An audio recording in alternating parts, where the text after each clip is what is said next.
A ഗ്രൂപ്പിലെ PV പത്രോസായിരുന്നു ആദ്യ president. രണ്ടാം വർഷം ഐ ഗ്രൂപ്പിന്റെ പിന്തുണയോടെ CPMലെ KV ജോസ് പ്രസിഡന്റായി.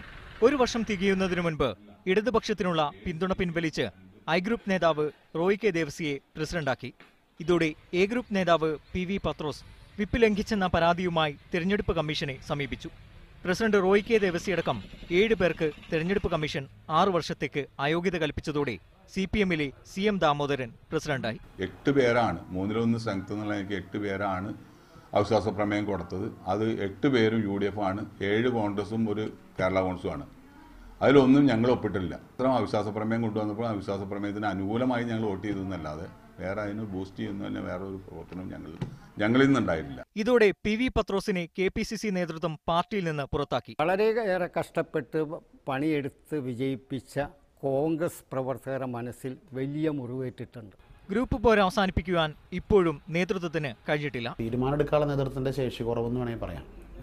ഒരു ഗ്രാമപഞ്ചായത്തിൽ പ്രധാനപ്പെട്ട അധികാര കേന്ദ്രത്തിലുണ്ടാകുന്ന തർക്കങ്ങൾ യഥാസമയം ഇടപെട്ട് അതിൽ കട്ട് ആൻഡ് റൈറ്റ് ആയിട്ടുള്ള തീരുമാനം കൊടുക്കാനുള്ള ഉത്തരവാദിത്വം പാർട്ടി നേതൃത്വത്തിനുണ്ടായിരുന്നു.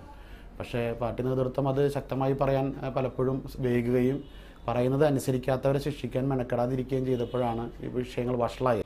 കോൺഗ്രസിലെ ഗ്രൂപ്പ് പോര് ഇക്കുറി തങ്ങൾക്ക് അനുകൂലമാകുമെന്ന് ഇടതുപക്ഷവും ഗ്രൂപ്പ് പോരിന് നേതൃത്വം നൽകിയവരെ മാറ്റി നിർത്തി വിജയിക്കാനാകുമെന്ന് കോൺഗ്രസും കണക്കുകൂട്ടുന്നു. മീഡിയ 1 തൃശൂർ.